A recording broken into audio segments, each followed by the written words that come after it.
నమస్తే, welcome to BRK news. నేను మీ మధు. మొన్న ఉగ్రవాది దాడిలో జమ్మూ కాశ్మీర్ పహల్గామ్లో 28 మంది మరణం పొందారు.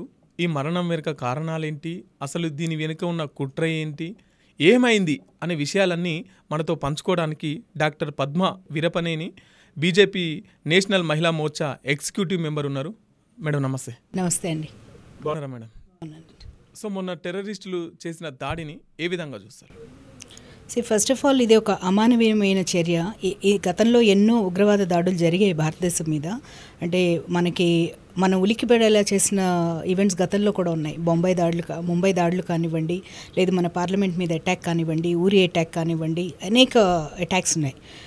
వీటన్నిటికన్నా భిన్నంగా ఇది అంటే ఎలాంటి అసలు పీస్ఫుల్గా ఒక సైట్ సీయింగ్కో లేకపోతే ఫ్యామిలీస్తో ఎంజాయ్ చేయడానికి కొత్తగా పెళ్ళిళ్ళు వెళ్ళిన వాళ్ళు, అలాగే ఎల్టీసీ మీద వెళ్ళిన రిటైర్డ్ ఎంప్లాయీస్, కరెంట్ ఎంప్లాయీస్, ఇట్లా అనేక people from all over the country, చాలా రాష్ట్రాలకు చెందిన వాళ్ళు ఉన్నారు.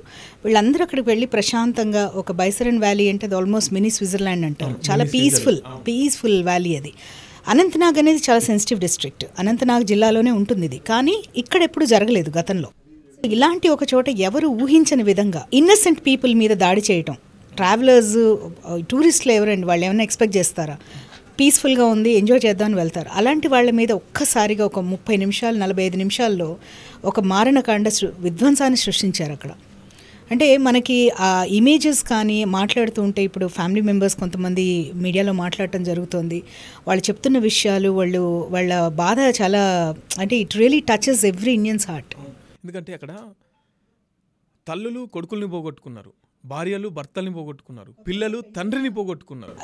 ద ఇమేజ్ వేర్ అమ్మాయి భర్త శవం పక్కన కూర్చుని అలా నిస్తేజంగా అలా కూర్చుని షాక్లో ఉన్న పిక్చర్ అనేది it will haunt all of అస్.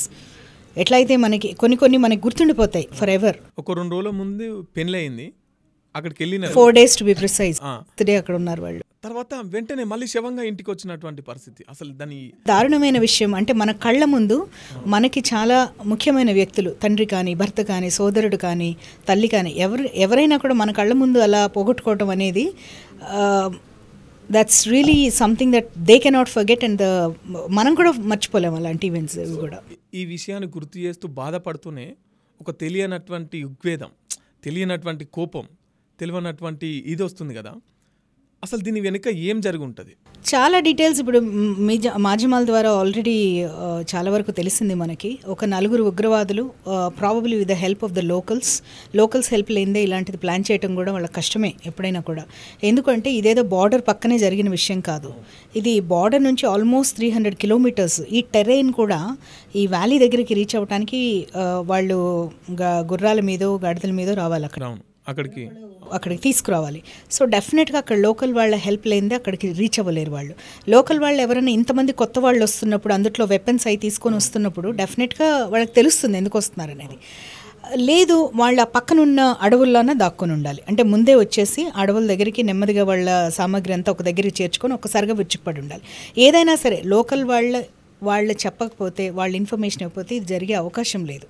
దీనికి వెనకాల దీనికి ప్రేరేపించిందంతా కూడా పాక్ సైన్యం అని నేను భావిస్తున్నాను. ఎందుకంటే ఇప్పటి పాక్ సైన్యాధికారి ఎవరైతే ఉన్నాడో, గతంలో ఐసిస్ హెడ్ అతను, వెరీ రీసెంట్లీ మనందరికీ తెలుసు, ఆయన ఎన్ఆర్ఐ కమ్యూనిటీని ఉద్దేశించి, పాకిస్తాన్ ఎన్ఆర్ఐ కమ్యూనిటీని ఉద్దేశించి కొన్ని అగ్రెసివ్ కామెంట్స్ చేయడం జరిగింది. జగ్యులర్ వెయిన్ లాంటిది కాశ్మీర్ మేము వదులుకోలేము, దాని మీద ఎప్పటికీ మా ప్రేమ చావదు. ఎస్, 2 nations థియరీని ఎండోస్ చేసుకుంటూ అతను చాలా అగ్రెసివ్ ఇది ఇచ్చాడు. సో ఇవన్నీ మనం చూసుకుంటే, అలాగే ఈ సైఫుల్లా ఎవరైతే ఈ పర్టికులర్ అటాక్ని క్లెయిమ్ చేస్తున్నారో, టిఆర్ఎఫ్ అనే సంస్థ, లష్కర్ తోయబా సంస్థ ఆఫ్ షూట్ ఇది. సో ఇతను వెరీ రీసెంట్లీ ఫిబ్రవరి మంత్లో అక్కడ ఒక మీటింగ్ జరిగి, అది కూడా పాక్ ఆర్మీ ఆఫీసర్స్తో అతనికి, అంటే హై లెవెల్ ఆఫీషియల్స్ అందరితో అతను ఒక మీటింగ్లో పాల్గొన్నాడని, ఆ మీటింగ్లో అతను ప్రామిస్ చేశాడని, అంటే we'll escalate all the terrorist activities and next February 2026 లోపల కాశ్మీర్ మనది అవుతుంది అని ఒక ప్రామిస్ చేసి వచ్చాడనేది ఇప్పుడు మాధ్యమాల్లో వినిపిస్తున్న వార్తలు అవి. సో డెఫినెట్గా దీని ప్లానింగ్ అంతా జరిగింది పాకిస్తాన్లో, అందులో డౌట్ ఏమీ లేదు.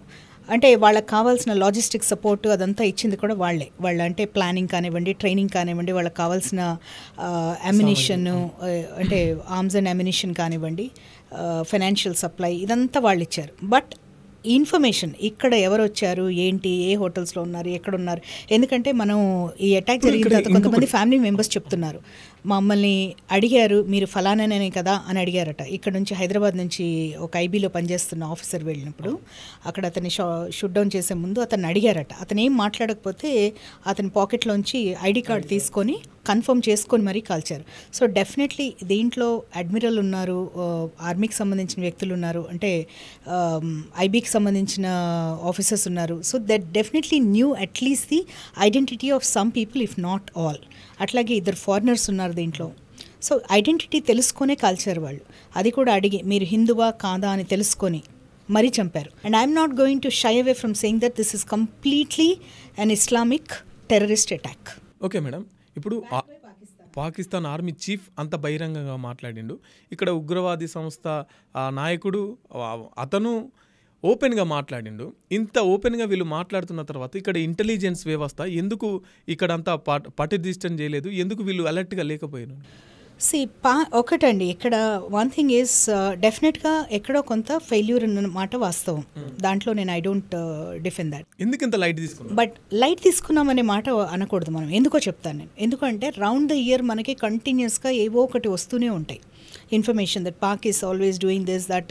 పాకిస్తాన్ అనే కాదు, ఎప్పుడైనా when you're monitoring national security చాలా ఇన్ఫర్మేషన్ వస్తూనే ఉంటుంది.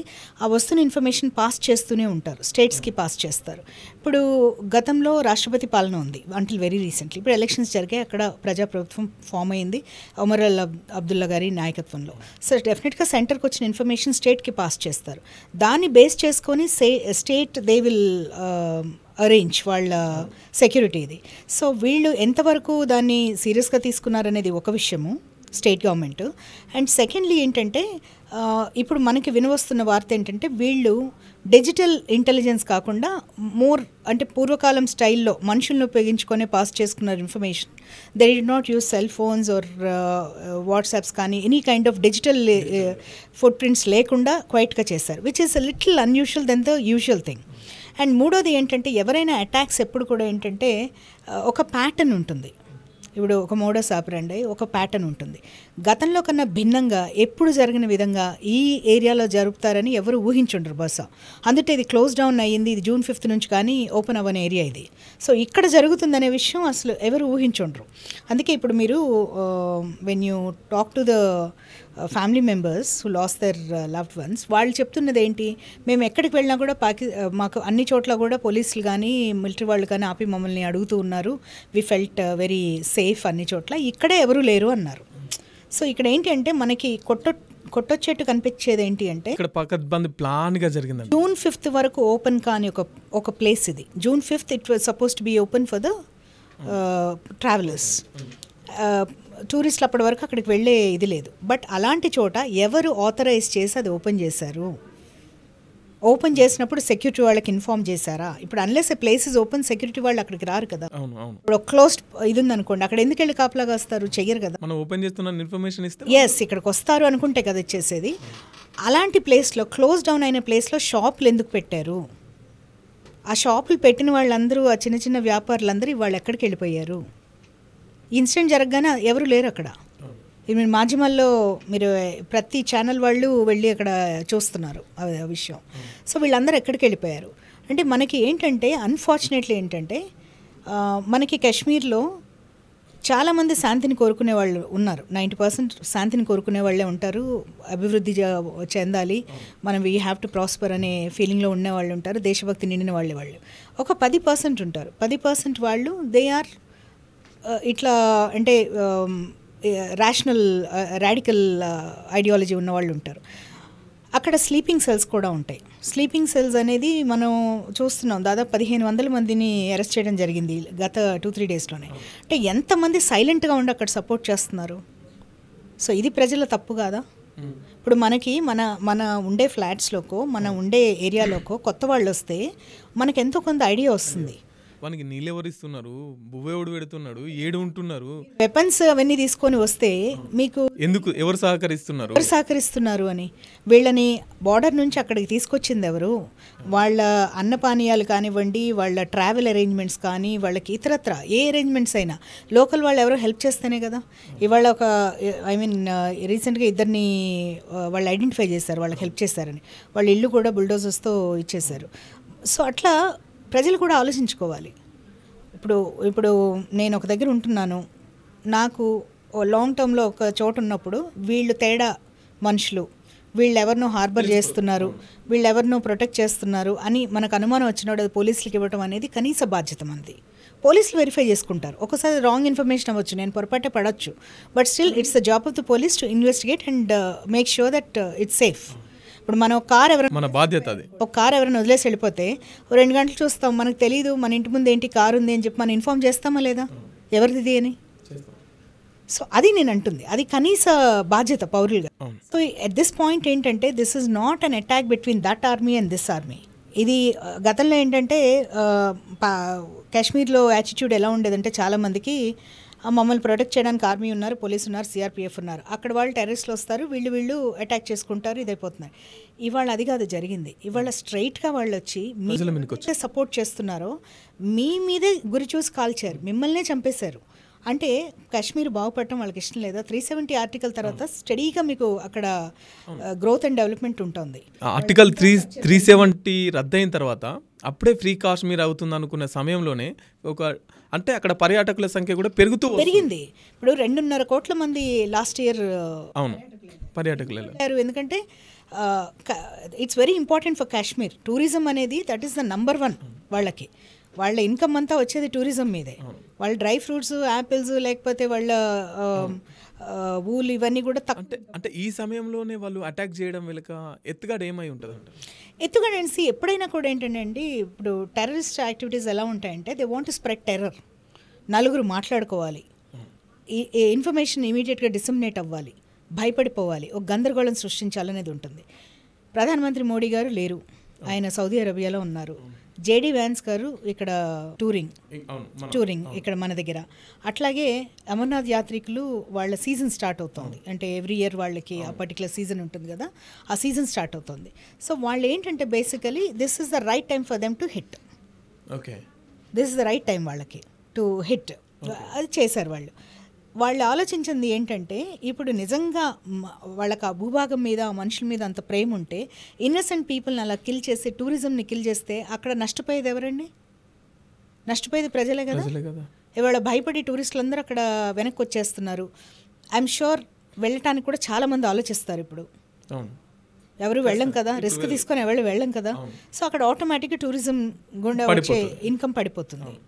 సో ప్రభుత్వం ఏదైతే ఇంత కష్టపడి, మీకు గుర్తుందా 370 ఆర్టికల్ తీసేసిన కొత్తలో అందరినీ ప్రతిపక్ష వాళ్ళందరినీ కూడా గృహ నిర్బంధం చేసి అక్కడ అన్ని విధాలుగా కేర్ తీసుకొని ఎలాంటి ఈవెంట్స్ ఇది కాకుండా పెద్ద సంఖ్యలో పోలీసులు చాలా ఇది చేసి చాలా ప్రొటెక్ట్ చేసి దాన్ని నెమ్మదిగా సెక్యూరిటీ మెషర్స్ తగ్గించుకుంటూ నెమ్మదిగా వాళ్ళని రిలీజ్ చేస్తూ దాన్ని ఒక బ్యాలెన్స్డ్గా తీసుకెళ్లారు. చాలా బ్యాలెన్స్డ్గా తీసుకెళ్ళి 2 యూటీల కింద క్రియేట్ చేసి దాన్ని ఇండివిజువల్గా వాటికి సపరేట్గా బడ్జెట్స్ పెట్టి ఇన్ఫ్రాస్ట్రక్చర్ డెవలప్ చేసి అన్ని విధాలుగా ఏమేం చేయాలో ఆ రాష్ట్రానికి అంత బాగా చేసుకుంటూ వచ్చారు.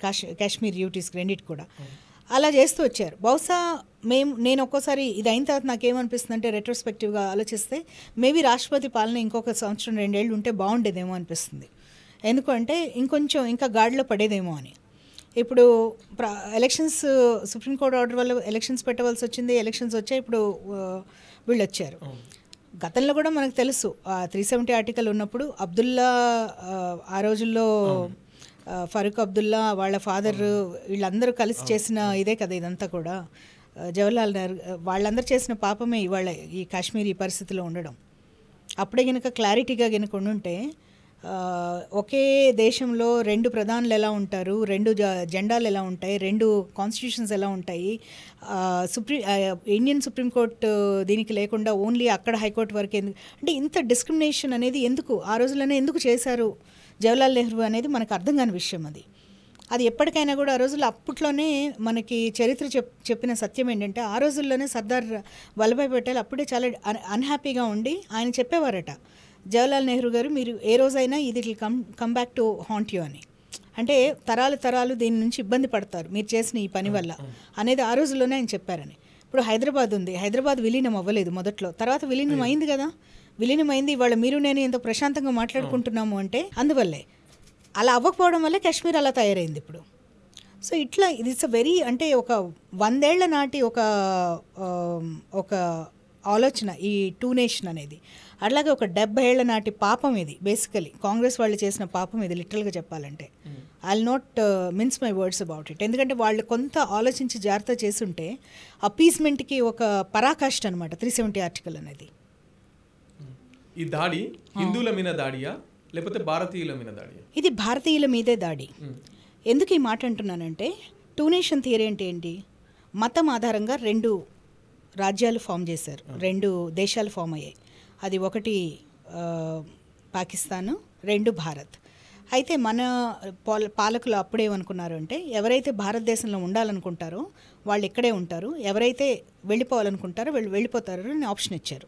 కొంతమంది వెళ్ళిపోయారు, కొంతమంది ఇక్కడ ఉండిపోయారు. అలాగే మన హిందువులు కూడా కొంతమంది అక్కడ ఉండిపోయారు, మెజారిటీ ఇక్కడ ఉన్నారు. ఈ దేశంలో మెజారిటీ మతం ఏంటి? హిందువులు. మనము బేసికలీ వాళ్ళకి పాకిస్తాన్కి మొదటి నుంచి కూడా అదొక ద్వేషం. మొదటి నుంచి కూడా వాళ్ళకు ఒక ద్వేషం ఉంది హిందువుల మీద. మెజారిటీ హిందువులు ఉన్నది ఇక్కడే. మీరు ప్రపంచంలో ఏ దేశంలో అయినా చూడండి, ఎక్కడ ముస్లిం రూలర్స్ వెళ్ళినా కూడా అక్కడ ఆ particular religion, dominant religion Christian అనుకోండి, వీళ్ళు వెళ్ళి అక్కడ కంప్లీట్గా క్రిస్టియానిటీని తీసేసి మొత్తం అక్కడ ముస్లిం రాజ్యాన్ని ఎస్టాబ్లిష్ చేస్తారు. మీకు అనేక ఎగ్జాంపుల్స్ ఉంటాయి, చరిత్ర చూస్తుంది. ఒక భారతదేశంలోనే ఎన్ని మీకు ఆక్రమణలు ముస్లిమ్స్ వచ్చినా కూడా, ఎంత వాళ్ళు ధ్వంసం చేసినా కూడా, మన కల్చర్ని కానీ మన టెంపుల్స్ని కానీ మన సంస్కృతిని ఎంత ట్రై చేసినా కూడా చెక్కు చెదరకుండా నిలబడింది భారతదేశం కానీ హిందూ మతం కానీ. సో అందువల్ల ఒక ద్వేషం ఉంది వాళ్ళకి. ఆ ద్వేషం వల్లే వాళ్ళు they want to attack. Okay, that is the only reason why they're attacking. ఇంకొక రీజన్ ఏంటి అంటే ఇప్పుడు ప్రపంచ దేశాల్లో అసలు వాళ్ళ ఉనికి ఏంటి, వాళ్ళ ఇంపార్టెన్స్ ఏంటి అనేది ఎవరికి తెలియటం లేదు పాకిస్తాన్కి. మీరు 1960s మీరు గమనిస్తే, మీరు చరిత్ర కొంచెం వెనక్కి వెళ్ళి చూస్తే మనం 60s అలాగా భారతదేశం కన్నా ఎక్కువ డెవలప్మెంట్లో ఉండింది Pakistan. In fact all the south East Asian countries including Sri Lanka, భారతదేశం అన్నిటికన్నా కూడా మీకు వాళ్ళ జీడిపి కానీ చాలా హైగా ఉండింది. అప్పట్లో one of the very industrialised nation కింద అది గుర్తింపు తెచ్చుకుంది. మ్యాగజైన్లో కూడా ఒక హెడ్లైన్ ఆర్టికల్ వచ్చింది దాని మీద, న్యూయార్క్ టైమ్స్లో అనుకుంటాను. సో అంత డెవలప్మెంట్ ఉండింది ఒక టైంలో. బట్ వీళ్ళు అదంతా వదిలిపెట్టేసుకొని ఆ డెవలప్మెంట్ అంతా గాలికి వదిలేసి, ఎప్పుడైతే ఆర్మీ ఎప్పుడైతే కనుక మీకు అయూబ్ ఖాన్ టైంలో particularly, if I have to name A particular person, it's Ayub Khan. Ayub Khan అనే అతను రాజకీయ నాయకుడు కాదు, హీజ్ అన్ ఆర్మీ లీడర్. కూప్ చేసి ప్రెసిడెంట్ అయ్యాడు. అక్కడి నుంచి దరిద్రం స్టార్ట్ అయింది దేశానికి. ఎంతసేపు అక్కడ ఏమవుతుంది అంటే లీడర్స్, ప్రజలు ఎలక్ట్ చేసుకున్న లీడర్స్ వచ్చినా కూడా ఇట్స్ ఎ వీక్ డెమోక్రసీ. వాళ్ళని కొద్దిగా గట్టిగా పనిచేస్తున్నారు అనుకుంటే వాళ్ళని తీసేసి ఆర్మీ వచ్చేస్తుంది. Army controls everything. Unlike other countries, ఇప్పుడు మనందరికీ ఏంటంటే army is part of the country, part of our executive machinery. కాకపోతే అక్కడ ఏంటంటే ఆ కంట్రీకి మెయిన్ ఆర్మీయే. ఇంకోటి ఏంటి, మన దగ్గర ఆర్మీ బిజినెస్ చేయదు. ఆర్మీ పని ఏంటి? బార్డర్స్ని కాచుకోవటము, ప్రజల్ని రక్షణ కవచం ఆర్మీ అనేది మనకి. అక్కడ రక్షణ కన్నా కూడా వాళ్ళు ఎక్కువ బిజినెస్ చేసుకోవటము, they are very corrupt compare to any other country. మీకు అక్కడ రిటైర్ అయిన జర్నల్స్ వాళ్ళ ఆస్తులు ప్రకటిస్తే మనం బిత్తరపోతాం. అంతంత ఆస్తులు ప్రకటిస్తారు వాళ్ళు. అంటే basically they own business establishments, malls ఏంటి, హోటల్స్ ఏంటి, వాళ్ళు విపరీతంగా అనమాట అన్ని రంగాల్లో వాళ్ళు బిజినెస్ చేస్తారు. అఫీషియల్గా ఆర్మీ డస్ బిజినెస్. ఆర్మీ చేసే వాళ్ళ బిజినెస్కి అక్కడ ట్యాక్స్ కూడా ఉండదు. సో ఇట్లా వాళ్ళ army setup is completely different. అట్లాగే ఆర్మీస్ బ్యాక్ బోన్ వాళ్ళకి ఐఎస్ఐ, ఐసిస్ వీళ్ళందరూ. ఐఎస్ఐ వాళ్ళ బ్రెయిన్ అనమాట, basically brain behind army. ISI ఏం చేస్తుందంటే ఈ డబ్బులన్నీ పెట్టి వాళ్ళు fund the terror training programs, terror యాక్టివిటీస్ని, ఇవన్నీ కూడా కౌంటర్ ఇంటెలిజెన్స్, ఇవన్నీ వీటన్నిటికీ వాళ్ళు ఫండ్ చేసుకుంటారు. సో వీటన్నిటి వల్ల ఏంటంటే the way hour army works or any other country army works and there army works is completely different. ఇప్పుడు ఎవరన్నా ఒక లీడర్ గట్టిగా పనిచేస్తున్నాడంటే ఇమీడియట్గా ఒక 2-3 ఏళ్ళలో దించేస్తారు వాళ్ళని. అందుకే ఇంతవరకు కూడా మీరు చూస్తే పాక్ రాజకీయ చరిత్రలో ఫుల్ టర్మ్ చేసిన చీఫ్ మినిస్టర్ ఎవరు ఉండరు, ప్రైమ్ మినిస్టర్ కానీ చీఫ్ మినిస్టర్ కానీ ఉండరు అక్కడ. సో వాళ్ళకి వీక్ లీడర్స్ కావాలి, ఆర్మీకి కంప్లీట్గా ఒబే చేసే లీడర్స్ కావాలి. ఆర్మీకి ఏంటి మొన్నటి వరకు అంటే ఇటీవల కాలంలో తగ్గింది, బట్ మొన్నటి వరకు కూడా పాక్ ఆర్మీకి హెవీగా యుఎస్ నుంచి ఫండ్స్ వచ్చాయి. దాదాపు $33 బిలియన్ వచ్చాయి వాళ్ళకి ఓవర్ 16 ఏళ్లలో. గత 16 ఏళ్లలో వాళ్ళకి ఆల్మోస్ట్ $33 బిలియన్ వచ్చాయి. సో ఎందుకు ఇచ్చింది అంత ఫండింగ్ యుఎస్ అంటే, ఒకటి యుఎస్ యాక్టివిటీస్ కొన్ని వీళ్ళు చేశారు అప్పట్లో ఆఫ్ఘనిస్తాన్లో సోవియట్ సేనల్ని ఎదుర్కోవటానికి. At the same time Osama bin లాడెన్ని పట్టుకోవడానికి, ఇట్లా టెర్రరిస్ట్ యాక్టివిటీస్ని కొంచెం కంట్రోల్ చేయడానికి హెల్ప్ తీసుకోవడానికి వాళ్ళు ఫండ్ చేశారు. కానీ ఎప్పుడైతే యుఎస్ రియలైజ్ అయ్యిందో అసలు హబ్ అంతా కూడా అంటే టెర్రరిస్ట్ యాక్టివిటీస్ హబ్ అంతా కూడా పాకిస్తానే వీళ్ళని ప్రొటెక్ట్ చేస్తుంది, పాకిస్తానే వీళ్ళని ఏమంటారు వాళ్ళని దాచిపెడుతోంది, వాళ్ళకి ఆశ్రయం ఇస్తోంది అని ఎప్పుడైతే వాళ్ళకి అర్థమైందో, అందుకే మీరు గుర్తు తెచ్చుకుంటే పాక్ వాళ్ళకి తెలియకుండా పాక్ భూభాగంలోకి చొచ్చుకు వెళ్ళి వాళ్ళు ఒసామా బిన్ లాడెన్ని చంపడం జరిగింది. అప్పటి నుంచే వాళ్ళు ఫండింగ్ తగ్గించారు. ఫండింగ్ తగ్గించేటప్పటికి ఇప్పుడు వాళ్ళకి అన్నిటికీ కట్టకట్టగా ఉంది. వాళ్ళకి డబ్బులు లేవు, ఉద్యోగాలు లేవు, పావర్టీ ఉంది, జనంలో రెసిస్టెన్స్, ఒక సివిల్ వార్ కైండ్ ఆఫ్ ఇది ఉంది. ఒకవైపు బెలూచిస్తాన్ వాళ్ళు మాకు స్వాతంత్ర్యం కావాలని కోరుకుంటున్నారు, ఒకవైపు తాలిబాన్ సమస్య, ఇట్లా అనేక చుట్టుముట్టి ఉన్నాయి వాళ్ళకి సమస్యలు. సో వీటన్నిటి నుంచి ప్రజల్ని డైవర్ట్ చేయాలంటే ఏం చేయాలి? ఇంకా వాళ్ళని మతమౌఢ్యంలో ముంచాలి, ఇంకా మతం తాలూకు పిచ్చి వాళ్ళకి ఎక్కించాలి, యువతని రిక్రూట్ చేసి ఇట్లా మతం పేరిట జిహాదులని అట్లా చేయటం, ఇవన్నీ కూడా these are all diversionary tactics వాళ్ళకి. అట్లాగే వాళ్ళ ఉనికిని కూడా వాళ్ళు చూపించుకోవటం, మేము ఉన్నాము, మేము చేయగలుగుతాం ఇది అనేది. ఓకే మేడం, నెక్స్ట్ మళ్ళొక్కసారి ఈ ఉగ్రవాద దాడులు అనేటివి జరగకుండా ఉండాలంటే ఏం చేయాలి? మళ్ళొక్కసారి జరగకూడదు అంటే ఫస్ట్ ఆఫ్ ఆల్ మనం ఇప్పుడు జరిగిన దానికి రిటాలియేట్ చేయక తప్పదు. అంటే యుద్ధానికి సమాధానమా? డెఫినెట్లీ అండి. When talks fail there is no other way కదా. చర్యకు ప్రతిచర్య ఉంటుంది. కాదు. ఇప్పుడు నేను ఒకటి చెప్తాను. 70 ఏళ్ళు మీరు మాట్లాడుతూనే ఉన్నారు పాకిస్తాన్తో. గత 70 ఏళ్ల నుంచి జరుగుతుంది కదా ఇది. అట్లీస్ట్ మీకు ఒక 45 years నుంచి అయితే టాక్స్ నడుస్తూనే ఉన్నాయి. మీరు ఎప్పుడైనా నేను the best thing to quote is, ఇటీవల మోడీ గారు ఒక కామెంట్ పాస్ చేశారు, water and blood cannot flow together, talks and terror don't go together అని.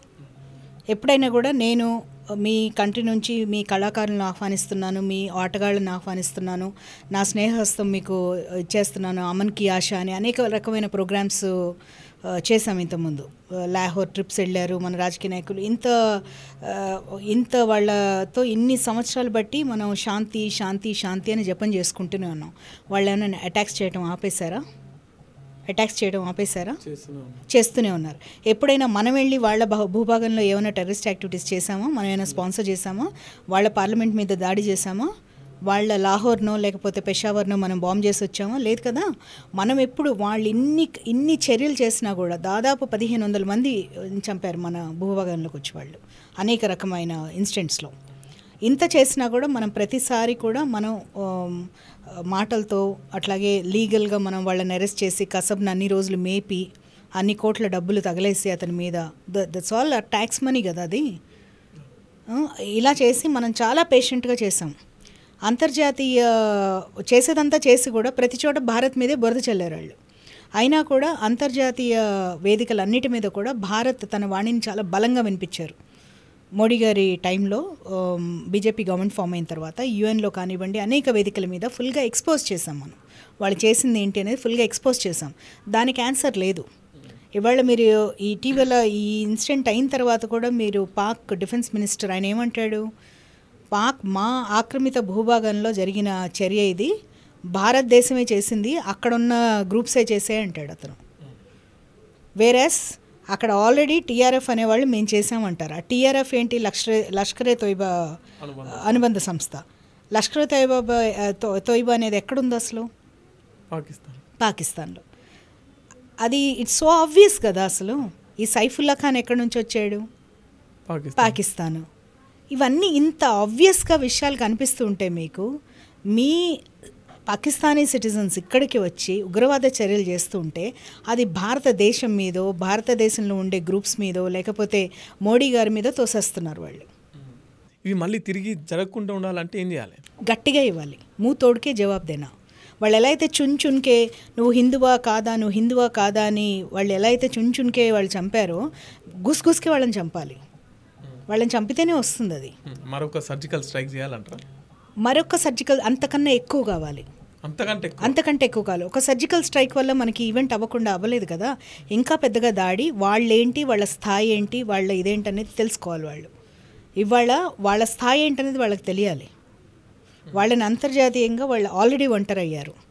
ఇవాళ వాళ్ళ పరిస్థితి ఏంటి అంటే వాళ్ళతో ఇంకా ఎకనామికల్ రిలేషన్స్ కూడా మనకి ఎలా ఉండక్కర్లేదు. నా వరకు అయితే కనుక నేను అసలు అవసరం లేదు వాళ్ళ దగ్గర నుంచి. మనకి ఎక్స్పోర్ట్లో అవసరం లేదు, ఇంపోర్ట్లో అవసరం లేదు. కంప్లీట్గా వాళ్ళని అటు నుంచి ఇటు నుంచి రాకపోకలు లేకుండా చేసేయాలి. సో గతంలో కూడా పుల్వామా దాడి జరిగిన వాళ్ళ హై కమిషన్ కూడా అవసరం లేదు. ఇప్పుడు మనం చేసిన ఈ సాఫ్ట్ డిప్లొమసీ మెషర్స్ ఏవైతే ఉన్నాయో, కొంతమంది ఆఫీసర్స్ని 40 నుంచి 15కి కుదించేశారు కదా, అలాగే కంప్లీట్ పాక్ హై కమిషన్ని ఇక్కడ తీసేయాలి, అక్కడ తీసేయాలి. మనకు అవసరం లేదు వాళ్ళతో రిలేషన్స్. అలాంటి వాళ్ళతో మన కంట్రీ మీద దాడి చేసి మన వాళ్ళని ఇంత వెతికి చంపుతున్న వాళ్ళని, కేవలం మతం ఆధారంగా అంత ఉగ్రవాదం చేస్తున్న వాళ్ళని, ఇప్పుడు టెర్రర్ హ్యాస్ నో రిలీజన్ అంటారు. దీన్ని ఏమంటారండి మొన్న జరిగిన దాన్ని? Is it not a Islamic terrorist act? అది ప్యూర్ టెర్రరిస్ట్ యాక్ట్ కాదు, అది ఇట్స్ ఇస్లామిక్ టెర్రరిస్ట్ యాక్ట్. అంటే నువ్వు అగెయిన్స్ట్ హిందూ జెనోసైడ్. అది నువ్వు హిందువుల్ని వెతికి చంపితే ఏమంటారు? దాన్ని జెనోసైడ్ అంటారు. అంటే దాంట్లో ముస్లిం వాళ్ళు కూడా ఒక్కళ్ళు ముస్లిం వాళ్ళు కూడా చనిపోయారు. ఎందుకు చెప్తాను. అతన్ని వెతికి పట్టుకొని చంపలేదండి, అది వీళ్ళను కాపాడింది కూడా ముస్లిం. నాకు సానుభూతి ఉంది, కాదు నాకు సానుభూతి ఉంది అతను చనిపోయినందుకు. కానీ అతను రైఫిల్ గుంజుకోవడం వల్ల ఆ కోపంలో అతను చంపారు, అంతేగాని అతన్ని నువ్వు ముస్లింవా అని చెప్పి వెతికి కాల్చి చంపలేదు అతన్ని. There is a difference. అంటే నేనేమంటున్నా, క్రాస్ ఫైర్ లో చనిపోతారు కొంతమంది. చంపింది ముస్లింలే, దాన్ని కాపాడింది కూడా కొంతమంది ముస్లింలు ఉన్నారు. నేను ఇందాకేం చెప్పాను, కాశ్మీర్లో 90% మంచి వాళ్ళే ఉంటారు. నేను అదే చెప్తున్నాను. ప్రజలందరూ ఉగ్రవాదులు కాదండి. ఇప్పుడు కొంతమంది ఉగ్రవాదం డైరెక్ట్గా చంపేవాడు ఒకడు ఉంటాడు, వాడికి అమ్యునిషన్ సప్లై చేసేవాడు ఒకడు ఉంటాడు, వాడికి డబ్బులు ఇచ్చేవాడు ఉంటాడు, సిమ్ కార్డ్స్ తెచ్చిచ్చేవాడు ఉంటాడు, వాడికి గుర్రమో గాడిద అరేంజ్ చేసి ఆ టెరైన్స్లో వెళ్ళడానికి హెల్ప్ చేసేవాడు ఒకడు ఉంటాడు, వాడికి పాస్పోర్ట్ అరేంజ్ చేసేవాడు ఉంటాడు. ఇలా అనేక పీపుల్ హెల్ప్ చేస్తారు. వీళ్ళందరూ కూడా నేరస్తులే. ఎందుకంటే అక్కడ ఈవెంట్ జరుగుతుందని వాళ్ళందరికీ తెలుసు. ఇప్పుడు అంతమంది లోపలికి వచ్చారు అంటే, ఇప్పుడు లాస్ట్ మీరు ఎప్పుడైనా కూడా పాకిస్తాన్ వాళ్ళ మోడస్ ఆపరెండే చూస్తే, అలాంగ్ ద బార్డర్ కవ్వింపు చర్యలు చేసి క్రాస్ ఫైర్ జరుగుతూ ఉంటుంది చూసారా, ఆ టైంలో చాలామంది లోపలికి వస్తారు. ఇప్పుడు ఈ గత 2 నెలల్లోనే దాదాపు 170 నుంచి 180 మంది లోపలికి వచ్చారనేది ఒక ఎస్టిమేట్ ఉంది. సో డెఫినెట్గా ఇంతమంది లోపలికి వస్తుంటే ఆ బార్డర్స్లో ఉండే విలేజెస్ వాళ్ళకి తెలుస్తుంది. వాళ్ళ భాష వల్ల కానివ్వండి, వాళ్ళ వేషధారణ వల్ల కానివ్వండి, తెలుస్తుంది వాళ్ళకి. వీళ్ళు they are not our people, మన కాశ్మీర్ వాళ్ళు కాదు, వీళ్ళు బయట నుంచి వచ్చారు, వీళ్ళు ఏ ఇంటెన్షన్తో వచ్చారనేది వీళ్ళకి తెలుస్తుంది లోకల్స్కి. కొంతమంది భయంతో నోరు విప్పకపోవచ్చు, కానీ చెప్పాలి కదా, చెప్పాల్సిన బాధ్యత ఉంటుంది కదా. సో నేనేమంటున్నా, ఇటువంటి ఇంకేమైనా జరిగి ఉండొచ్చు, కానీ ఇది అంతిమంగా ఇక్కడ యంత్రాంగం ఫెయిల్యూర్, ఇక్కడ ప్రభుత్వం ఫెయిల్యూర్. ఎందుకంటే హిందూ ధర్మ పరిరక్షకులం, హిందూ మాది అని చెప్పేసుకుని మాట్లాడుకునే బీజేపీ వాళ్ళు ఈరోజు హిందువులకు రక్షణ ఇవ్వలేకపోయినారు. ఒకటి చెప్తానండి, నేను మోడీ గారి హయాంలో ఇంతవరకు హిందువుల మీద దాడి ఎప్పుడు జరగలేదు, డైరెక్ట్లీ ఆర్ ఇండైరెక్ట్లీ. ఓకే ఎప్పుడైనా ఇప్పుడు మొన్న గతంలో జరిగిన ఈవెంట్స్ అన్నింటిలో కూడా సిఆర్పిఎఫ్ జవాన్స్ని టార్గెట్ చేశారు, మిలిటరీ వాళ్ళని చేశారు, పోలీస్ వాళ్ళని చేశారు, అండ్ కొన్నిసార్లు క్రాస్ ఫైర్లో మామూలు వాళ్ళు కూడా చనిపోయిన సందర్భాలు ఉన్నాయి. కానీ వెతికి ఒక టెర్రరిస్ట్ గ్రూప్ వచ్చి హిందూస్ని చంపిన దాన్ని అది బీజేపీ ఫెయిల్యూర్ కింద చెప్పడానికి వీల్లేదు. అక్కడ ఫెయిల్ అయింది ఎవరు అంటే, అక్కడ లోకల్ గవర్నమెంట్ ఫెయిల్ అయింది, అక్కడ ఉన్న ప్రభుత్వం ఫెయిల్ అయింది. కాకపోతే అక్కడ జరగడానికి కారణాలు ఏంటి? బయట దేశం నుంచి వచ్చిన వాళ్ళని, అదే నేను అంటున్నా, బయట దేశం నుంచి మన దేశంలోకి అడుగుపెట్టిన తర్వాత మళ్ళీ లోకల్ గవర్నమెంట్ అంటే ఎట్లా? ఇప్పుడు టెర్రరిస్టులు ఎన్నో విధాలుగా కంట్రీలోకి వస్తారండి. టెర్రరిస్టులు అనేవాళ్ళు ఎప్పుడు ఎక్కడని కాదు, ఇప్పుడు ఇప్పుడు మెక్సికో నుంచి కూడా యుఎస్లోకి వచ్చేస్తారు చాలామంది, టెర్రరిస్టులు కనకర్లా వచ్చేస్తుంటారు. That doesn't mean that US government has failed. వస్తారు వాళ్ళు చిన్న సందు. ఇప్పుడు మీరు ఏదో ఒక పెద్ద పెద్ద వాల్స్ కాదు కదా అక్కడ ఉంది, అక్కడ మెష్తో చేసిన ఇది ఉంటుంది, మీరు చూస్తే కనుక అది ఏముంది, ఒక చోట కట్ చేసుకొని వస్తారు అంత పొడుగు దాంట్లోంచి. నైట్ టైం వస్తే తెలియదు చాలామంది వస్తున్నప్పుడు. కానీ రావటం ఒక ఎత్తు. రెండోది ఏంటంటే అది ఏదో అయినంత మాత్రం గవర్నమెంట్ ఫెయిల్ అయినట్టు లెక్క కాదు, అవి అవుతూనే ఉంటాయి, ఈ యాక్టివిటీస్ అవుతూనే ఉంటాయి. అండ్ నేను చెప్పినట్టుగా 70 ఏళ్ళ నుంచి అవుతూనే ఉన్నాయి ఇవి. ఈ రాచపుండు ఏదైతే ఇది మానకుండా ఇదవుతూనే ఉంది, అది ఇంకా ఇంకా ఇంకా పెద్దదవుతూనే ఉంది. మనం గతంలో వాళ్ళు చేసిన దానికి రిటాలియేట్ చేస్తూ మనం బాలాకోట్ కానివ్వండి ఇవన్నీ చేసాం. వాళ్ళ భూభాగంలోకి వెళ్ళి కూడా వాళ్ళని కొట్టేసి బ్యాక్ వచ్చేసాయి మన వాళ్ళ ట్రైనింగ్ క్యాంప్స్ని వాటన్నింటిని కూడా ఇచ్చేసాం. సో వాళ్ళ మీద అటాక్ చేయడం పెద్ద విషయం కాదు. ఇక్కడ ఏంటంటే మీరు ఇందాక అన్నట్టుగా ఎలా చేస్తే ఇది ఆగుతుంది అంటే, ఒకటి మన వైపు లోపాలు ఏంటి అనేది మనం గవర్నమెంట్ వైపు నుంచి both state and central governments have to ఇంకా కూడా చూసుకోవాలి ఎక్కడెక్కడ ఉన్నాయి లూప్ హోల్స్ అని. లూప్ హోల్స్ ఉంటేనే వాటిని ఉపయోగించుకొని వాళ్ళు చేయగలుగుతారు. సో లూప్ హోల్స్ ఏంటనేది నిష్పక్షపాతంగా చూసుకుంటారు, అది ఎట్లాగో రివ్యూ అవుతుంది. రెండోది ఏంటి, అన్నిటికన్నా ముఖ్యమైనది ఏంటి, ప్రజలు ఆలోచించుకోవాలి, కాశ్మీర్ ప్రజలు. ఎందుకంటే మీ సహకారంతోనే ఆర్మీ పనిచేయగలుగుతుంది, మీరు సహకరిస్తేనే పోలీసులు చేయగలుగుతారు, మీరు సహకరిస్తేనే సిఆర్పిఎఫ్ చేయగలుగుతారు. అక్కడ మీరు ఇన్ఫర్మేషన్ ఇస్తేనే తెలుస్తుంది ఎవరు కొత్త వాళ్ళు ఎవరు పాత వాళ్ళు అనేది. ఇప్పుడు లాంగ్వేజ్ ఒకడు పష్తూన్ మాట్లాడుతున్నాడు అంటే మీకు తెలుస్తుంది అతను బయట నుంచి వచ్చాడు అని. మీ ఇళ్లల్లో పెట్టుకొని మీరు ఆశ్రయం ఇచ్చి వాళ్ళకి కావాల్సినవన్నీ మీరు చేస్తూ వాళ్ళు మళ్ళీ మీ పొట్ట మీదే కొడుతున్నారు. ఈ ఫస్ట్ టైం ఈ అటాక్స్లో అది బయటపడింది మనకి. అంటే వాళ్ళు కాశ్మీరీ మామూలు ప్రజలని కూడా వాళ్ళు చూడట్లా. ఈ బయట నుంచి వచ్చిన టూరిస్టులని చంపేస్తే ప్రాబ్లం ఎక్కడొస్తుంది? ఆ టెర్రర్ వల్ల ఎవరు ఇంకా రారు కదా వ్యాలీకి. ప్రాణభయం అందరికీ ఉంటుంది, ఎవరు రారు, ఎంత బ్యూటిఫుల్ ప్లేస్ అయినా రారు ఇంకా. సో అప్పుడు ఎఫెక్ట్ ఎవరికి వస్తుంది? అక్కడుండే లోకల్ వాళ్ళకే కదా. వాళ్ళ మెయిన్ జీవనాధారం ఏంటి? టూరిజమే కదా. మరి అదే లేనప్పుడు వాళ్ళు ఏం చేస్తారు? వాళ్ళు ఆకలికి ఇదవుతారు కదా మళ్ళీ. సో గవర్నమెంట్ ఇన్ఫ్రాస్ట్రక్చర్ అంతా డెవలప్ చేసేది అంతా కూడా ప్రజలకే ఇబ్బంది. అదే నేను అంటుంది, ఇది మొత్తం కూడా it goes back to bite the people only. అందుకనే ప్రజలు ఆలోచించుకోవాలి. ఇవాళ టీవీలో చాలామంది చూస్తున్నాం, అక్కడ మామూలు ప్రజలు బాధపడుతూ మాట్లాడుతున్నారు, వాళ్ళు క్యాండిల్ ర్యాలీ చేస్తున్నారు, చాలామంది చెప్తున్నారు ఇది మా పొట్ట మీద కొడుతున్నారు వీళ్ళు అని. అండ్ వాళ్ళు they are feeling very bad. So ఇంకొంతమంది ఏం మాట్లాడుతున్నారంటే మోదీ ప్రధానమంత్రి చేసే ముస్లిం వ్యతిరేక విధానాల వల్ల వీళ్ళు రెచ్చిపోతున్నారు. ఏం ముస్లిం వ్యతిరేక విధానం చెప్పండి, మీరు చెప్పండి. కొన్ని తీసుకొచ్చారు ఈ ఆర్టికల్ 370 తర్వాత. ఆర్టికల్ 370 ముస్లిం వ్యతిరేకం అని నేను అనుకోనండి. In fact that is very good for Kashmiri people. Kashmiri పీపుల్లో హిందూస్ ఉన్నారు, ముస్లిమ్స్ ఉన్నారండి, అక్కడ బుద్ధిస్టులు ఉన్నారు, వేరే కొంత చిన్న భాగం క్రిస్టియన్స్ అందరు ఉన్నారు. ఇప్పుడు అక్కడ చేయటం వల్ల 370 తీయటం వల్ల నష్టం ఏమైంది?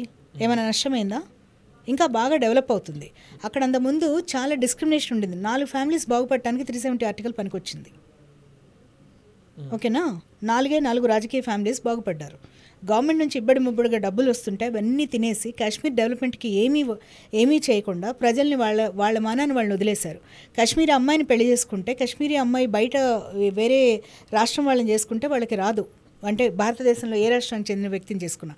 అదే ముస్లింని చేసుకుంటే ఫ్రమ్ పాకిస్తాన్ వాళ్ళు రిటైన్ చేసుకోగలుగుతారు వాళ్ళ ఆస్తి. ఇది న్యాయమా? అంటే ఏంటి? You are forcing your women to marry only Muslim men. అది న్యాయమా? అది న్యాయం కాదు కదా. అట్లాగే మీ కేసెస్ ఉన్నాయి. హైకోర్టు మీకు అక్కడికి వరకే ఆగిపోతుంది, వాళ్ళు సుప్రీంకోర్టుకి ఎప్పుడు రాలేదు. ఎందుకు రాలేదు?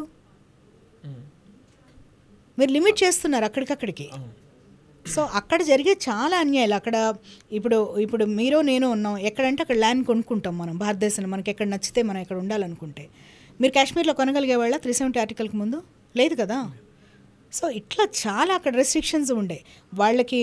మీరు ఇంతెందుకండి, మొన్న రీసెంట్గా రిలీజ్ చేసిన సివిల్ సర్వీసెస్ దాంట్లో కూడా కాశ్మీర్ నుంచి ఎంతమంది సెలెక్ట్ అయ్యారు? ఇన్నేళ్లలో ఎందుకు సెలెక్ట్ అవ్వలేదు? మరి ఇన్నేళ్ళు ఎందుకు సెలెక్ట్ అవ్వలేదు? ఎందుకంటే వాళ్ళకి క్లోజ్ చేసేసారు, ప్రపంచంలో ఏం జరుగుతుందనేది తెలియదు వాళ్ళకి. వాళ్ళలా క్లోజ్ అయిపోయి ఉన్నారు. అందుకే వాళ్ళ జీవనాధారం అనేది ఓన్లీ టూరిజం మీద బేస్ అయ్యి ఉంది. వాళ్ళు కనుక అందరిలాగా చదువుల్లో అన్నిట్లో కనుక ముందుండి ఉంటే కనుక, బిజినెస్లు చదువులు అన్నిట్లో ముందుండి వాళ్ళు ఎక్కడో ఉండేవాళ్ళు. కాశ్మీర్ ప్రజలే వాళ్ళకి లేనిదేంటి అక్కడ? ఇప్పుడు మొన్న జరిగిన దాడి ప్రధానమంత్రి మీద ఇంకొకటి ప్రధానమంత్రి ఏదో డిస్క్రిమినేట్ చేస్తున్నారు అంటున్నారు కదా ముస్లిమ్స్ని. ట్రిపుల్ తలాక్ తెచ్చింది ఎవరండి అసలు? ఎవరు తీసుకొచ్చారు? ఏ గవర్నమెంట్లో వచ్చింది? తీసుకొచ్చింది మోడీ గారే కదా. దానివల్ల బెనిఫిట్ వచ్చింది ఎవరికి? ముస్లిం మహిళలకే కదా. దానివల్ల హిందువులకైనా బెనిఫిట్ ఉందా? లేదు కదా. ఇప్పుడు యూనిఫామ్ సివిల్ కోడ్ తీసుకొద్దామనే ప్రయత్నం చేస్తున్నారు. దానివల్ల బెనిఫిట్ అయ్యేది ఎవరు? అందరూ బెనిఫిట్ అవుతారు. ఎందుకంటే ఒక దేశంలో అందరికీ whether it is civil code or criminal code ఏదైనా కూడా ఒకే న్యాయం ఉండాలి. ఇప్పుడు ఇదే ముస్లిమ్స్ వేరే కంట్రీస్లో ఉంటారు కదండి, యూఎస్ఏలో కానీ యూకేలో కానీ. వీళ్ళకి అక్కడ సెపరేట్గా ఉందా? వీళ్ళకి లేదు కదా. వీళ్ళు ఆ కంట్రీలో రూల్స్ ప్రకారమే వీళ్ళు ఫాలో అవ్వాలి కదా. మరి ఇక్కడ ఫాలో అవ్వడానికి ఏంటి బాధ? ఎందుకు గొడవ చేస్తారు? వక్ఫ్ బోర్డు ఇది ఉంది, దానివల్ల బెనిఫిట్ ఎవరికి? చెప్పండి. వక్ఫ్ ఇప్పుడు మన సవరణ బిల్లు తీసుకొచ్చారు, దానివల్ల బెనిఫిట్ ఎవరికి వస్తుంది? ముస్లింలకే వస్తుంది. ఏ వర్గాల ముస్లిమ్స్కి వస్తుంది? అట్టడుగు వర్గాల్లో ఉన్న ముస్లిమ్స్కి, మహిళలకి, వాళ్ళకి న్యాయం చేసే దిశగానే తీసుకొచ్చారు. అంతంత ఆస్తులు వక్ఫ్ బోర్డుకుంటే మీకు ఇన్కమ్ చూస్తే అసలు కంపారిజన్ లేదు. వాళ్ళకున్న ఆస్తులకును వాళ్ళ ఇన్కమ్కి. ఇండియన్ రైల్వేస్ తర్వాత హైయెస్ట్ ఆస్తులు ఉన్నది వక్ఫ్ బోర్డుకి. అలాంటి వాళ్ళకి మీరు వాళ్ళ ఇన్కమ్ జనరేషన్ చూస్తే 10 కోట్లు 12 కోట్లు. షేమ్ ఆన్ దెమ్ అసలు. అంటే మీరు ఒక 2 కోట్ల ఆస్తి వచ్చేదానికి 10,000 ఇట్లా చూపిస్తూ ఉంటే అది మీరు ప్రభుత్వ ఖజానాకు కూడా మీరు గండి కొడుతున్నారు, మీరు ట్యాక్స్లు కట్టకుండా. అలాగే దానివల్ల మీరు ఏమైనా నడుపుతున్నారా? మంచి హాస్పిటల్స్ కానీ ఇన్స్టిట్యూషన్స్ కానీ ఏదన్నా పోనీ మీ పేద అమ్మాయిల్ని, ఆడపిల్లల్ని, మగపిల్లల్ని చదివిస్తున్నారా దానివల్ల? దేంతోన్నా ఏమైనా ఫిలాంథ్రఫిక్ యాక్టివిటీస్ చేస్తున్నారా? అసలు వక్ఫ్ అంటేనే ఫిలాంథ్రఫీ. ఏం చేస్తున్నారు ఫిలాంథ్రఫిక్ యాక్టివిటీస్ మీరు? అది అడ్డు పెట్టుకొని ముస్లిమ్స్ కొంతమంది విపరీతంగా వాళ్ళు డబ్బులు చేసుకుంటున్నారు.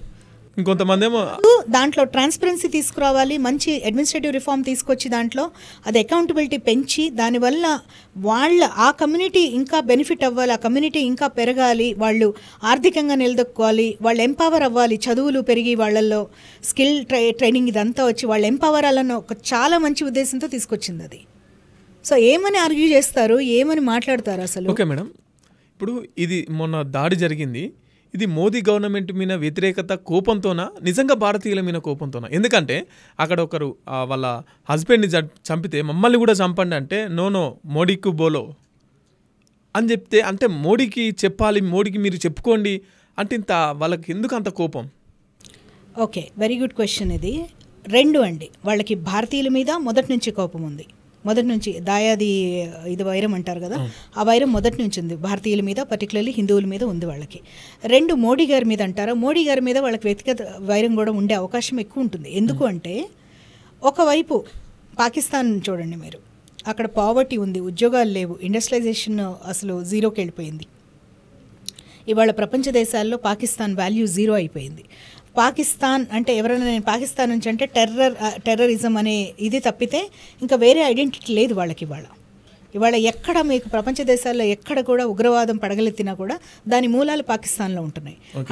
వాళ్ళని ట్రైన్ చేసేది పాకిస్తాన్లో, వాళ్ళకి సహాయ సహకారాలు అందించేది Pakistan, indirectly or directly, and వాళ్ళని దాచేది కూడా పాకిస్తాన్. మళ్ళీ అంతకుమించి వాళ్ళకి ఒక ఐడెంటిటీ కానీ ఒక ప్రయారిటీ కానీ లేదు. అదే భారతదేశం అనుకోండి, కోవిడ్ తర్వాత అయినా ఇన్ని మనకి ఈ ఒత్తిళ్ళు, యుక్రెయిన్ వార్, ఇవన్నీ రష్యా యుక్రెయిన్ వార్, ఇవన్నీ అనేక రకాలైన జియోపొలిటికల్ సమస్యలు ఎన్నున్నా కూడా భారతదేశం స్టడీగా, జీడిపి ఎక్కడ డ్రాప్ అవుట్లేదు, స్టడీగా వెళ్తుంది. మనం ఎక్కడ డ్రాప్ అవుట్లా. మనకి ఇప్పుడు ప్రపంచం అంతా కూడా రెసెషన్ భయంలో ఉంది, మనం ఇంకా కూడా స్టేబుల్గా ఉన్నాం. మన స్టాక్ మార్కెట్స్ ఒకవైపు చైనా కుదేలైపోతుంది, యుఎస్ఏ కుదేలైపోతుంది స్టాక్ మార్కెట్. మన స్టాక్ మార్కెట్ టెంపరీగా డిప్ అయింది కానీ మళ్ళీ ఇమీడియట్గా రెక్టిఫై అయింది. ఎందుకు రెక్టిఫై అవుతుంది? ఎందుకు అంటే ఈ దేశంలో ప్రజల నమ్మకము, ఇక్కడ ఉన్న ఇండస్ట్రియలిస్టులు, బిజినెస్ ఎస్టాబ్లిష్మెంట్స్ నమ్మకము, అదే కాకుండా ప్రపంచ దేశాల అధినేతలు కూడా మోడీ గారితో ఉన్న సత్సంబంధాలు, ఆయన మీదున్న నమ్మకం. ఇవాళ ప్రపంచంలో అంటే అగ్రనేతలందరితో పోలిస్తే ఆయనకున్న యాక్సెప్టెన్స్ లెవెల్ కానివ్వండి ప్రజల్లో చాలా ఎక్కువ. మోస్ట్ పాపులర్ లీడర్ ఆయన ఇవాళ, అవునా కదా? సో డెఫినెట్గా ఆయన్ని చూసి ఏడ్చేవాళ్ళు చాలామంది ఉంటారు, పర్టికులర్లీ పాకిస్తాన్ వాళ్ళు. సో డెఫినెట్గా ఇంత బలంగా ఈ కంట్రీ వెళ్తోంది, ఇక్కడ ఇది చేశాడు, 370 ఆర్టికల్ తీశాడు, 35A తీసేశాడు అనే కోపం ఉంటుంది సహజం. ఎందుకంటే అది ఉండబట్టే కదా ఉగ్రవాదం ఇన్ని రోజులు నడిచింది. అన్ని విధాలుగా వాళ్ళ చేతులు కట్టేశారు మోడీ గారు ఒక విధంగా. వాళ్ళు అంతకుముందు ఫేక్ కరెన్సీ తీసుకొచ్చేవాళ్ళు, డిమానిటైజేషన్ దెబ్బకి ఫేక్ కరెన్సీ పోయింది కాశ్మీర్లో. సో దానివల్ల పెల్టింగ్ ఆ ఈవెంట్స్ అన్నీ తగ్గిపోయాయి. మీరు గమనించండి, డిమానిటైజేషన్ అయిన తర్వాత పెల్టింగ్ యాక్టివిటీస్ ఎక్కడ ఉన్నాయి, చాలా తగ్గిపోయాయి. ఇప్పుడు మళ్ళీ వాళ్ళు మాదక ద్రవ్యాలు మొదలుపెట్టారు, మళ్ళీ అన్నీ మన పోర్ట్స్ అన్నీ టైట్ చేశారు. ఏదైనా కూడా ఇప్పుడు ఒక ప్రభుత్వంలో కొన్ని మనకి ఒక లూప్ హోల్స్ ఉన్న దగ్గర వాళ్ళు ఏదైనా చేసినప్పుడు మన దృష్టికి వచ్చినప్పుడు ఇమీడియట్గా దాన్ని టైటన్ చేసేస్తున్నారు మోడీ గారు, ఇమీడియట్గా టైటన్ చేస్తున్నారు. సో వాళ్ళకి దిక్కుతోచిన పరిస్థితుల్లో వాళ్ళకి డెఫినెట్గా మోడీ గారి మీద వాళ్ళకి ఉంటుంది, ఏది ఉండదు, వాళ్ళకి ఆ కోపం ఉంటుంది సహజం. అందుకే వాళ్ళు చాలా ఉక్రోషంగా పోయి చెప్పుకోండి అంటే మేము చేసాం, నువ్వు అంత చేసావు, మేము ఇది చేసాం అన్నట్టుగా ఒక చేయడానికి చేస్తున్నారు. బట్ దానికి మోడీ గారు ఎలా రిటాలియేట్ చేస్తారనేది చూస్తాం మనం. ఎందుకంటే మన సిఆర్పిఎఫ్ జవాన్లని చేసినప్పుడు ఎలా వాళ్ళ భూభాగంలోకి వెళ్ళి వాళ్ళకి బుద్ధి చెప్పొచ్చామో అందరికీ గుర్తుంది. సో ఇక్కడ హిందువులని వాళ్ళ ప్యాంట్లు విప్పి మరి వాళ్ళు హిందువులని చెక్ చేసుకొని అజాన్ చదవండి, లేదు కల్మా చదవండి, మీ ఇస్లామిక్ వర్సెస్ ఇచ్చేయమండి అంతా వెతికి మరి హిందువుల్ని టార్గెట్ చేసినప్పుడు డెఫినెట్గా డెఫినెట్గా దాని మీద BJP government will take severe action. మీరు ఇందాక అన్నట్టుగా హిందువుల్ని ఏదో ఇది చేసేది కాదు, అది అందరికీ గుర్తుంటుంది. ఇవాళ జాతి మొత్తం ఈ విషయం మీద ఏకమైంది. అవును, నేను ఇంకోటి కూడా చెప్తాను, ఐక్యరాజ్య సమితి కూడా ఖండించింది. ఎస్, ఒక్క కెనడా తప్పితే అన్ని రాజ్యాలు ఖండించాయండి, ఒక్క కెనడా ఒకటే ఖండించలేదు. ఇప్పుడు వాళ్ళు మన మీద అటాక్ చేసినారు, మళ్ళీ మనం కూడా అటాక్ చేయకుండా ఎందుకు ఇంత లేట్ అవుతున్నది? అసలు అటాక్ చేయాల్సిన టైం ఇప్పుడు సూటబుల్ అయిందేనా?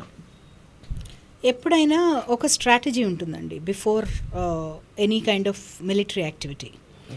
ఇప్పుడు ఒకటి ఏదైనా జరిగినప్పుడు ఇమీడియట్గా, ఈవెన్ ఇక్కడైనా చూడండి మన ఈ పోలీస్ యాక్టివిటీస్లో ఇప్పుడు ఇక్కడ బాంబ్ బ్లాస్ట్ అయింది, వెంటనే అక్కడికి వెళ్ళరు అఫీషియల్స్. ముందు ఒకళ్ళిద్దరిని దూరం నుంచి చూసి రమ్మంటారు, తర్వాత ఇంకేమన్నా ఉన్నాయా అని అక్కడ. ఇప్పుడు ఎందుకంటే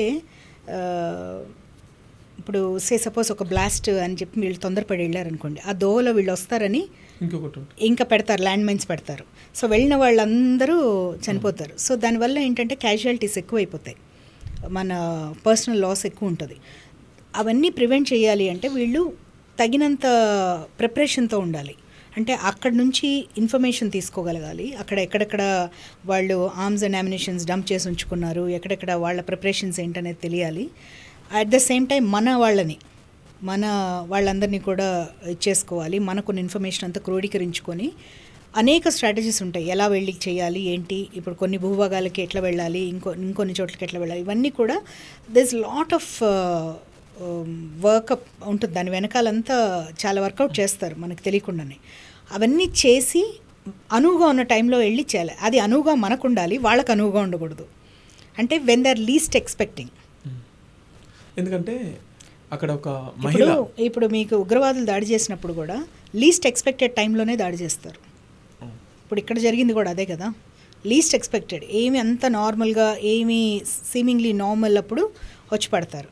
మనం రిటాలియేట్ చేసేటప్పుడు కూడా అలాగే చేయాలని నేను భావిస్తాను. ఎందుకంటే ఇప్పుడు రైట్ నౌ ఏంటంటే మొత్తము ఏమి జరుగుతున్నా కూడా ఇన్ఫర్మేషన్ పాస్ అవుట్ అయిపోతుంది. ఇప్పుడు ఏంటంటే మొత్తం ఇన్ఫర్మేషన్ తెచ్చుకొని ఎక్కడ ఏం జరుగుతుంది ఏంటి అంతా చూసుకొని పాకిస్తాన్ బలాలేంటి, బలహీనతలేంటి, వాళ్ళ దగ్గర ఉన్న సైన్యం ఏంటి, వాళ్ళ దగ్గర ఉన్న ఆయుధాలు ఏంటి, ఇన్ఫర్మేషన్ అంతా ఉంటుంది ఆల్రెడీ. ఇంకా కొంత అడ్వాన్స్గా ఇన్ఫర్మేషన్ తెచ్చుకొని తర్వాత వాళ్ళు యాక్టివేట్ చేస్తారు. What needs to be done ఏదైనా అప్పుడు డిసైడ్ చేస్తారు. ఓకే, ఇప్పుడు మోడీ ప్రభుత్వం తీసుకున్న చర్యలలో ఒకటి ఏంటంటే ఇండో వాటర్ ట్రీట్, దీన్ని కట్టడి చేసినారు. ఇంత ముందుకు ఎందుకు చేయలేదు, ఇప్పుడే ఎందుకు చేసినారు? ఇంత పెద్ద ఆయుధం మన దగ్గర పెట్టుకొని ఇన్ని రోజులు ఎందుకు వెయిట్ చేసినారు? Very good question. ఇది కొంచెం ఓపికగా వినాలి మీరు. ఎందుకంటే ఇది 1960లో సైన్ చేసింది. ఇది అప్పట్లో మరి ఈవెన్ నాకు కూడా అర్థం కాలేదు ఎందుకు మరి వరల్డ్ బ్యాంక్ ఇంటర్వ్యూన్ అయిందో తెలియదు. మరి ఎందుకు జవహర్లాల్ నెహ్రూ గారు అయూబ్ ఖాన్ వరల్డ్ బ్యాంక్ని అప్రోచ్ అయ్యారో నేను I try to read it up, కానీ ఎక్కడా లేదా information. But anyway Ayub Khan and Jawaharlal Nehru గారు కలిసి ఇది సైన్ చేశారు. ఇది సైన్ చేసిన దాని ప్రకారం ఏంటంటే వాటర్ కొంత మన వైపు నుంచి వాళ్ళకి, అంటే వాళ్ళ కింద ఉన్నారు పాకిస్తాన్, మన వైపు నుంచి వాళ్ళకి 3 నదులు వెళ్తాయి. ఈ 3 నదులు అనేది వాళ్ళకి ఒక జీవనాడిలాగా. అంటే వాళ్ళకి 80% వాళ్ళ తాగునీరు కానివ్వండి, సాగునీరు కానివ్వండి, దాని నుంచి వస్తుంది. అదే కాకుండా వాళ్ళకి almost 16 to 20% of their electricity comes from that. వాళ్ళ ఎలక్ట్రిసిటీ దాదాపు 16 లక్షల ఎకరాలు సాగు వస్తుందన్నమాట దాని కింద. ఇది ఎప్పుడు కూడా దాన్ని ఎవరు కూడా ఉల్లంఘించలేదు, దాన్ని ఎప్పుడు ఉల్లంఘించలేదు. ఆ ట్రీటీని ఎప్పటికప్పుడు ఇదిగానే ఉండింది. దాని మీద మనకు కూడా ఆనకట్టలు కట్టలేదు ఎవరు కూడా. ఫస్ట్ టైం ఐ థింక్ దీని గురించిన ప్రస్తావన వాజ్పేయి గారి టైంలో వచ్చింది. వాజ్పేయి గారి టైం ఇప్పుడు పార్లమెంట్ మీద అటాక్ అయింది, గుర్తుందా మీకు? పార్లమెంట్ టైంలో అప్పుడు దీని మీద ఒక డిస్కషన్ జరిగింది.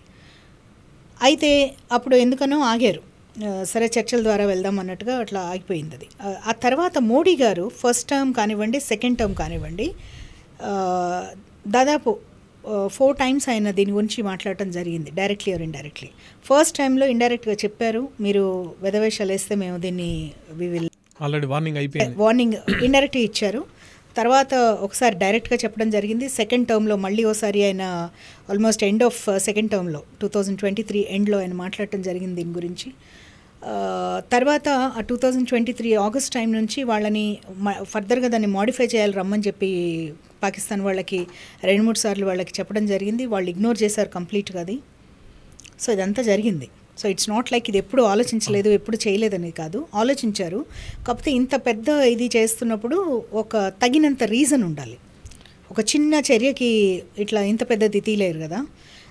So they were just I think waiting for the right time అనుకుంటాను. Now the right time is there and దాన్ని ఇచ్చేస్తున్నారు. ఎందుకంటే ఇంతవరకు ఏంటంటే నేను ముందుగా చెప్పినట్టుగా ఓన్లీ టెర్రరిస్టులు, ఆర్మీనో, సిఆర్పిఎఫ్ను ఇట్లా ఎఫెక్ట్ చేసేవాళ్ళు, వాళ్ళ యాక్ట్స్ అన్నీ. నార్మల్ పీపుల్ జోలికి రాలేదు. ఈవెన్ ఎంత టెర్రరిస్ట్ అయినా కూడా ఒక సైలెంట్ రూల్స్ ఉంటాయి. కొన్ని ఏంటంటే చిన్నపిల్లల్ని చంపకూడదు, మహిళలను చంపకూడదు, నిరాయుధులైన వాళ్ళని చంపకూడదు, ఇన్నోసెంట్ పీపుల్ని చంపకూడదు అనేది కొన్ని ఉంటాయి వాళ్ళకి. వీళ్ళు అవన్నీ గాలికి వదిలేసి టిపికల్ ఐసిస్ మెథడ్ అనమాట. ఏంటంటే నిరాయుధులైన వాళ్ళ మీద వీళ్ళ పరాక్రమం చూపించాలి, ప్రతాపం చూపించాలి, వాళ్ళని దారుణంగా చంపాలి, దారుణంగా చంపి దాన్ని వీడియో చేయాలి, వీడియోస్ మాధ్యమాల్లో రిలీజ్ చేయాలి, రిలీజ్ చేసి ప్రజల్లో భయం ఇది క్రియేట్ చేయాలి, టెర్రర్ క్రియేట్ చేయాలి. సో అది దీనికి ఎప్పుడైతే వచ్చిందో when they started touching our own people, that's I think the right time to do this అని నేను కూడా అనుకున్నాను. ఎందుకంటే దీనివల్ల మామూలు ప్రజలు, ఇప్పుడు పాకిస్తాన్లో కూడా మామూలు ప్రజలు సామాన్యమైన ప్రజలు, అవును, పంటలు ఎండిపోతాయి, వాళ్ళకి తిండి ఉండదు తినడానికి, వాళ్ళ ఫుడ్ సెక్యూరిటీ ఎఫెక్ట్ అవుతుంది, కరెంట్ పవర్ సప్లై పోతుంది, వాళ్ళకి పవర్ సప్లై లేకపోతే ఉన్న కాస్త ఇండస్ట్రీస్ కూడా సామాన్యమైన ప్రజలు ఇబ్బంది పడతారు. ఆల్రెడీ అంటే వర్స్ట్ కండిషన్, బ్యాడ్గా ఎకానమీ కూడా కాదు, వాళ్ళది వర్స్ట్ ఎకానమీ. ఇప్పుడు వర్స్ట్ నుంచి ఇంకా అసలు కంప్లీట్గా వాళ్ళు మిటిగేట్ అయిపోతారు అంత దీనికి వెళితే. సో అందువల్ల కొంచెం ఆగినట్టున్నారు. But this is the right time అనుకున్నాను, మాకు కూడా అదే అనిపించింది. అంటే వెన్ వాళ్ళ స్థాయికి మించి వాళ్ళు ఎగురుతున్నప్పుడు వాళ్ళని కంట్రోల్ చేయాలంటే ఇవన్నీ తప్పదు, ఇవన్నీ చేయక తప్పదు. ఇప్పుడు దీంతో ఇలా వాటర్ ఆపేయడంతో వాళ్ళు ఏమన్నా దిగొస్తారని అనుకుంటున్నారా? ఒకటి ఏంటంటే అండి, ఈ వాటర్ ఆపటం అనేది ఇది ఇమీడియట్గా ఇవాళ ట్యాప్స్ కట్టేయటం అట్లా కాదు. అది ఇట్స్ మన ఆనకట్టలు కట్టాలి ఫస్ట్, దాని మీద డ్యామ్స్ కట్టాలి. ఒక డ్యామ్ కట్టారో అని నాకు గుర్తు, ఇప్పుడు చూసినట్టు గుర్తు పేపర్లలో. బట్ 3 ఆనకట్టలు కట్టాలి ఒక్కొక్క దానికి, లేదు డైవర్ట్ చేయాలి. ఇఫ్ డ్యామ్స్ కట్టడం చాలా టైం కన్జ్యూమింగ్ ఎఫేర్ అనుకుంటే ఆ వాటర్ని మన వైపుకి డైవర్ట్ చేసుకోవాలి. ఈ డైవర్ట్ చేసుకునేటప్పుడు ఇది టైం కన్జ్యూమింగ్, అంటే కొంత టైం పడుతుంది. మనం ఎంత త్వరితగతిన కట్టాలనుకున్నా కూడా కనీసం ఒక సంవత్సరం మినిమం పడుతుంది కదా ఇవి కట్టడానికి, ఇవి డైవర్ట్ చేయడానికి. సో డెఫినెట్గా over a period of time ఇది అవుతుంది. ఇప్పటికిప్పుడు ఇమీడియట్గా అయితే అవ్వదు అది. ఇదేదో చాలామంది అడుగుతున్నారు మమ్మల్ని కొన్ని చోట్ల, అంటే ఇప్పుడు రేపు ఆర్మీ వాళ్ళకి వాటర్ ఉండదా తాగడానికి వాళ్ళు యుద్ధం చేసేటప్పుడు అని. లేదండి, అట్లా కాదు. Over a period of time dry out అయిపోతుంది. ఎందుకంటే ఇవన్నీ నేను చెప్పినట్టుగా డ్యామ్స్ అన్నా కట్టాలి, లేకపోతే డైవర్ట్ అన్నా చేయాలి. ఇటువంటి జరగకుండా ఉండాలంటే మీరు ఇచ్చే సజెషన్స్ ఏంటి, ఏం చేయాలి? అంత సజెషన్స్ ఇచ్చేంత I think there are many more experts, geopolitical experts ఉన్నారు. Pakistan South East Asian affairs చూసేవాళ్ళు, వరల్డ్ అఫైర్స్ చూసేవాళ్ళు అందరూ ఉంటారు. ఐఎమ్ షూర్ మోడీ గారు will be receiving all kinds of intelligence from everybody. మన సీక్రెట్ సర్వీసెస్ కానీ అందరూ, మన ఎన్ఎస్ఏ అడ్వైజర్ దోవల్ గారు కానీ వాళ్ళందరూ ఇన్పుట్స్ ఇస్తారు. డెఫినెట్గా చేసేది చాలా జాగ్రత్తగా, చాలా అంటే ప్రపంచం ఊహించినంత విధంగా ఉంటుందని మటుకు నేను భావిస్తున్నాను. ఎందుకంటే I feel that they will retaliate in that tone and in that tenor. Okay, thank you madam, మీ విలువైన సమయాన్ని మా కోసం కేటాయించినందుకు. ఇదండి ఇవాళ స్పెషల్ డిస్కషన్. చూస్తూనే ఉండండి బీఆర్కే న్యూస్, ఇది తెలుగుడి సత్తా. Thank you.